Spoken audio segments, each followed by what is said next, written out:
بسم الله الرحمن الرحیم. السلام علیکم و رحمت الله و برکاته. خواهر و برادران عزیز، تمام هموطنان و همزبانانی که بنده را میبینید و میشنوید، امروز که دیگر در روزهای واپسین ماه مبارک رمضان هستیم، ماهی که با عظمت و بزرگی مهمان ما شد و چی زود است که از ما می رود تا که مایان خبردار شویم که همین گونه که ماه رمضان خیلی زود گذشت، عمر ما هم زود گذر هست و باید ما چگونه که فرصت ماه رمضان را غنیمت شماریدیم و در پی عبادت و رضاگی پروردگار بودیم، باید تمام عمر خود را این گونه غنیمت شماریم. چگونه که زود آمد و زود رفت این ماه، همین گونه عمر ما هم آمدیم و زود می رویم، ولی زود گذری عمر را فقط انسان زمان درک می کند که الکی مرگ به سراغ او آید و پروردگار به یکایک ما عمری با برکت و پر از ایمان و پر از اعمال صالح را نصیب گرداند. عزیزان، ماه مبارک رمضان بعضا 29 روز است، بعضا 30 روز است، چگونه که پیامبر صلی الله علیه و سلم خبر دادند. و اگر فردا ماه را دیدند که فردا روز 29 ماه رمضان هست، پس فردا الکی یعنی روز جمعه روز عید است. اگر ماه را ندیدند، روز شنبه روز عید است که پگاه بعد از نزدیکی شام، بعد از دیدن ماه شوال اعلان میکنند که آیا ما این رمضان رو 29 روز روزه میگیریم یا 3 روز، و این رو فقط بعد از دیدن ماه معین میکنند. و چون برای تمام شدن یا انتهای این ماه چیزی نمانده است و همین روز فردا شاید باشد، شاید پس فردا باشد، بنده خواستم درباره صدقه فطر که زکات فطر هم میگویند، در تاجیکستان فطر روزه هم میگویند، کمی همراه شما صحبت داشته باشم. یعنی زکات فطر چی هست، به کیها فرض است، کی باید دهیم، از چی باید دهیم. یعنی کوتاه اگرچه در این باره یک موضوع داشتم، باز در این باره خیلی زیادی ها سوال های دیگری دادن که میخواهم باز این موضوع را برای شمایان روشن‌تر کنم. پیش از همه در ما حدیث در بخاری هست که حدیث عبدالله ابن عمر است که میگویند فرض رسول الله صلی الله علیه و سلم زکات الفطر صاعا من التمر او صاعا من الشعیر.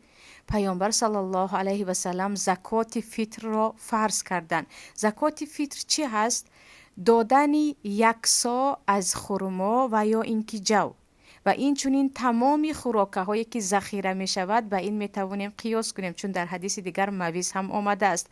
پس چه زردالوی خشک باشد، چه برنج باشد، چه آرد باشد، چه خرما باشد، اینها رو همش رو می توانیم ما همچون مال هایی که زکات فطر می دهند حساب کنیم. اما در حدیث چی گفتن؟ پیامبر صلی الله علیه و سلم 1 صاع از جو و یا 1 صاع از خرما را، صاع را میگویند 4 مد یک انسان یا یک مردی میانه است. یعنی یک مرد با دستش، با 2 دستش 4 بار پوره از این طرف به این طرف گرفت. این چینکی صاع است که تقریبا با کیلوگرم 3 کیلو حساب میکنن، یا بعضا کمی کمتر کمی زیادتر، ولیکن ما اگر زیادتر دادیم باز اجر خودمان را میگیریم. پس پیامبر صلی الله علیه و سلم تقریبا 3 کیلوگرم آرد و یا خرما رو فرض گردانیدن. نگاه کنید، در دوامش میگویند علی العبد و الحر و الذکر و الانثى و الصغیر و الکبیر من المسلمین.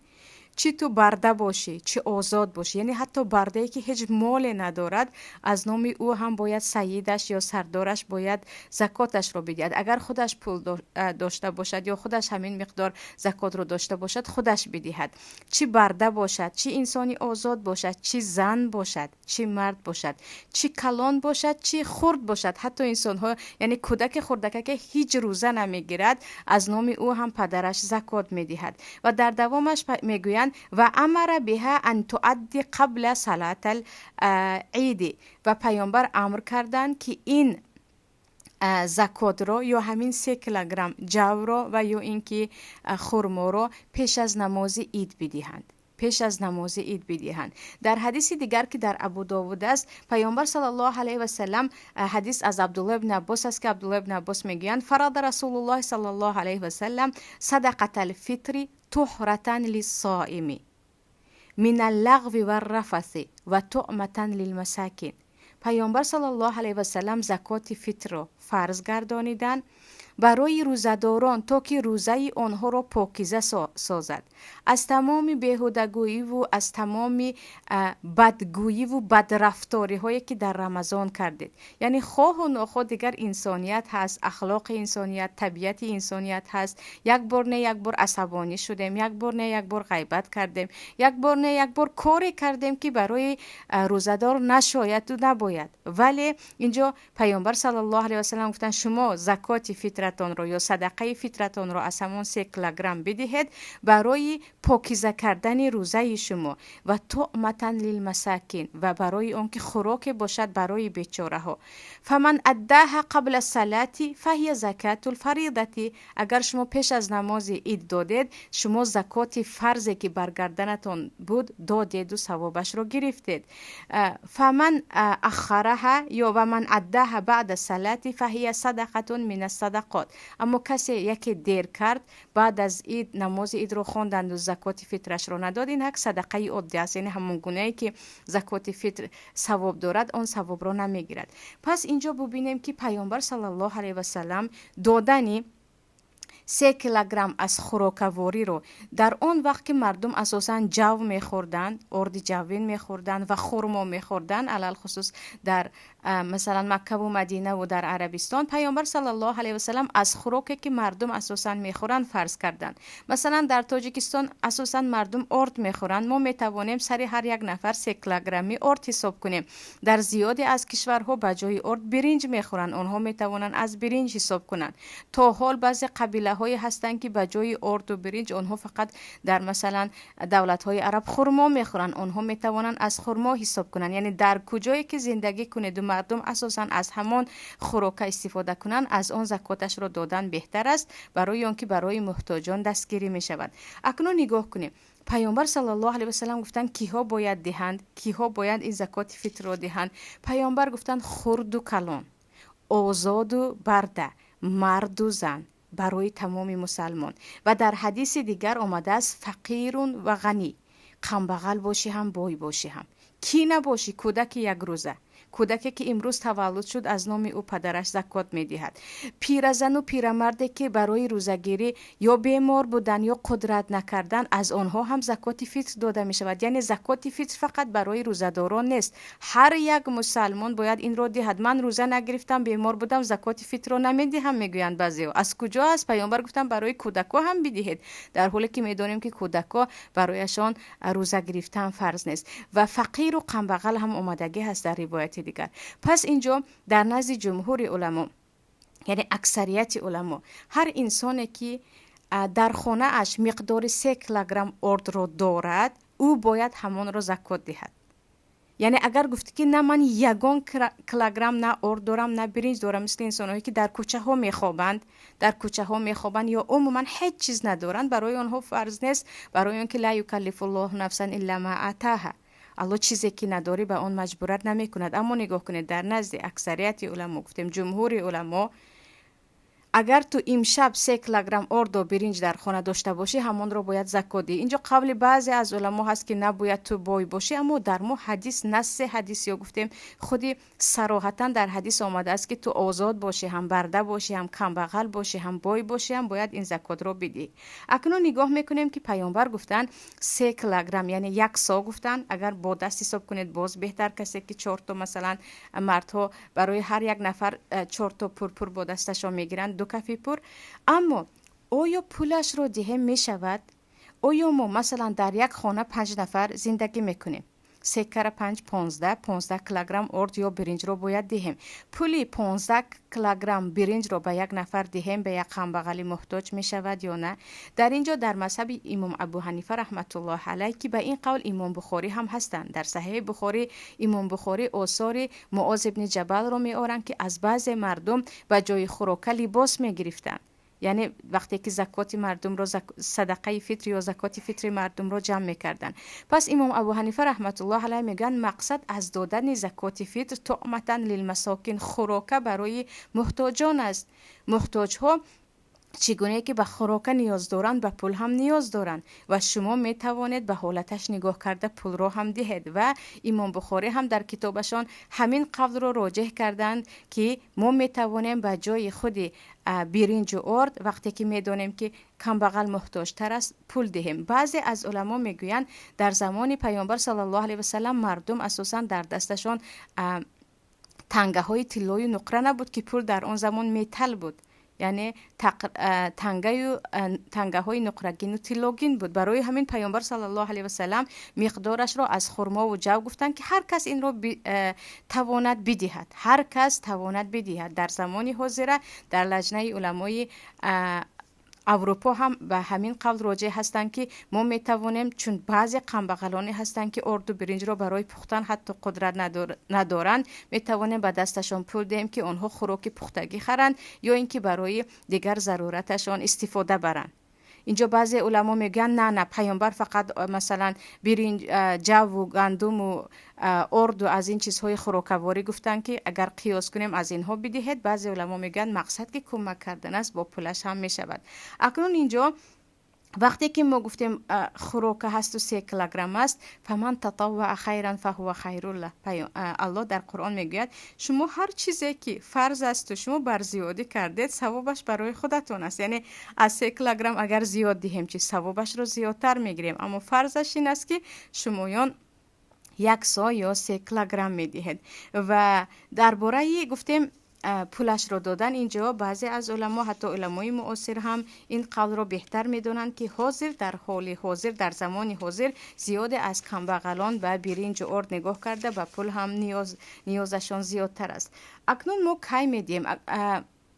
وقتی گفتیم پدر از نام تمامی فرزندان میدهد و زن اگر گفت نه شوهرم از نام من نده من خودم میدهم، در اینجا میشود. اما شوهر اگر از نام زن و فرزنداش دهد میشود. از نام پدر و مادری که ما میدونیم که محتاج هستند داده میتوانیم. از نام خواهر و برادر میتوانیم بدهیم. وقتی میدونیم که خواهر و برادرمون شرایط خوب ندارند میتوانیم بگیم ما از نام شما میدهیم که در این وقت یگان بوکه ندارد. چیزی دیگر این است که زیادی خواهرها، یعنی انسان خیلی به تعجب میافتد، میگن من قرضدار هستم، برای من فرض است صدقه فطر دهم. خواهری قرضداری من، برادری قرضداری من، آیا با 3 کیلوگرم ارد با پول 3 کیلوگرم ارد قرضهای تو پرداخته می شود؟ با پول 3 کیلوگرم برنج تو اگر دادی تمام زندگیت تمام می شود یا قبول می شود یا نه؟ وقتی پیامبر گفتن به قم بغل و به بای این چیز فرض هست شما بدهید. زکات مال، یعنی زکاتی که ما وقتی پولمون به 85 گرم طلا برابر شد در 1 سال 1 بار میدیم، اون به نفرانی هست که قرضدار نباشند. اما زکات فطر رو هر یک نفر باید بدهد، از نام تمام کودکان، از نام همسران، از نام هر کسی که در تو کفالت آنها رو داره. کی باید بدهیم؟ اینجا پیامبر صلی الله علیه و سلم به حدیث در اول نگاه کرده باشید، پیامبر گفتند قبل صلات العید، پیش از نماز عید میدادند. اما در بخاری آثار صحابگان است که در آنجا بعضی صحابه ها 1 روز یا 2 روز پیش از عید دادن رو شروع میکردن. بعضی از علما، یعنی در مذهب امام ابو حنیفه هم در مذهب امام مالک و شافعی هم، اگر شما بعد از 2 هفته رمضان یا از اول رمضان شروع کردید هم باکی ندارد. اما پیامبر صلی الله علیه و سلم پیش از عید میدادن تا روز عید خرسندی باشد برای بیچاره و کمبغلان. وقتی انسان های کمبغل در خانه چیزی ندارند و برایشان زکات فطر داده می شود، در حقیقت در خانه آنها عید می شود. و در زمان حاضر هم ببینید که مردم 1 روز 2 روز پیش از زکات فطری خود را به کمبغلان دادن را شروع کنند، چقدر در خانه کمبغلان عید می شود و مردم عید را انتظار می شوند. یعنی 1 روز 2 روز پیش دادن بهتر است، سحری عید دادن بهتر است. 1 هفته 2 هفته پیشتر دادن را هم بعضی علما اجازه میدن. اما نماز عید گذشت و دادید، انسان گناهگار می شود و چیزی دادهش زکات نه، و همچون صدقه عادی است که بین یک چیزی فریضه و یک چیزی مستحب در ثواب و در درجه خیلی فرقیت دارد. یعنی حتما باید دیر نکرده تا نماز عید یا اینکه از امروز دادن رو شروع کنیم. پس به کی ها می دهیم؟ طعمة للمساکین، برای کمبغلان می دهیم. آیا به مسجد ها دهیم؟ آیا به دولت دهیم که مکتب سازد؟ آیا به فلانی دهیم؟ زیادی ها میپرسند. این حق یا زکات فطر مخصوص برای نفران بینوا و محتاج است. بعضی صحابه ها از جمله معاذ بن جبل مسئول بودن، از خانه ها رفته زکات فطر را گیرن، اما آنها می آوردند و به کمبغالان می دادند. امروز ما به کسایی که زکات فطر می دهیم اگر 100% یقین کنید که اینها برده به دست کمبغال می دهند باکی ندارد، اما شبهه دارید که شاید به راهسازی، شاید به بنای مسجد، شاید به بنای یگان راه و دیگر جا استفاده می برند، زکات فطر برای ساختن مسجد داده نمی شود، برای راهسازی و آب برآوردن نه.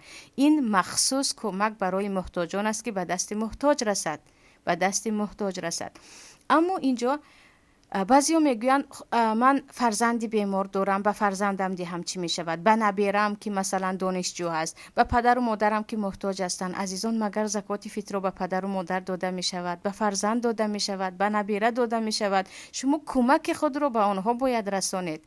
این مسئله اتفاقی است. زکات فطر به همسر دادن ممکن نیست، به فرزند، به نبیره، به پدر و مادر، به بیبی و بابا، یعنی پدر بزرگ و مادر بزرگ دادن ممکن است، چون تو باید به اینها کمک کنی. به زکات فطر هم تو باید به اینها کمک کنی. اما به خواهر و برادر محتاج دادن می شود وقتی زندگیش کاملا از شما جدا است و خویش و تباری دور.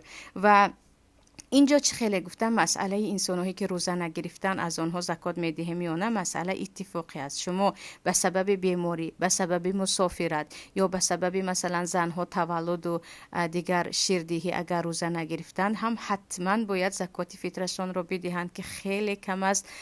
مقداری کمی که برابر 3 کیلوگرم ارد و برنج است. با دادن اون مو که هرگز کمبغل نمیشویم، برعکس برکت الله، برکت روزه ما و این چنین به دست آوردن قلب محتاجان و گرفتن دعای انسان‌های مظلوم می شود. و در مسلمان ها هر عید یک دستگیری برای محتاجان است. در عید قربان ما حتما برایشان باید گوشت دهیم، هر کسی که قربانی میکند. در عید فطر یا در روزه‌داری حتما باید برایشان از نام اعضای خانواده این مقداری که پیامبر امر کردن 3 کیلوگرم ارد و برنج و از خوراکه هایی که خورده می شود و ذخیره می شود بدهیم. اگر گفتید ما مثلا در خانه 10 نفر هستیم، 3 کره 10 30 می شود. 3 کیلوگرم برنج ما می توانم 10 کیلوگرم برنج، 10 کیلوگرم ارد، 5 کیلوگرمش را با میوه های خشک آمیخته کنم، البته می شود. باکی ندارد اگر ما خوراکای ذخیره شونده رو آمیخته کنیم. یا ما می توانیم اگر یک عائله بزرگ هستیم یک مقدار زکات فطرمان رو به یک محتاج، یک مقدارش رو به محتاج دیگر دهیم، به محتاج دیگر دهیم. این بود عزیزان صحبت کوتاه من، ولی باز هم دراز شد درباره زکات فطر. تقبل الله منا و منکم صالح الاعمال. پروردگار از یکایک ما عملهای صالح ما رو، چه صدقه های عادی، چه زکات فطر، چه روزه مان و دعا و نمازهای شب را قبول کند. درباره عید که در عید کدام کارها حرام است، کدام کارها جایز است و چگونه مسلمان این عید را پیشواز گیرد، اگر الله نصیب کرده باشد فردا یا پس فردا برایتان نوار دیگر آماده میکنم. در پناه الله یگانه باشید. از دعا فراموش نکنید. السلام علیکم و رحمت الله و برکاته.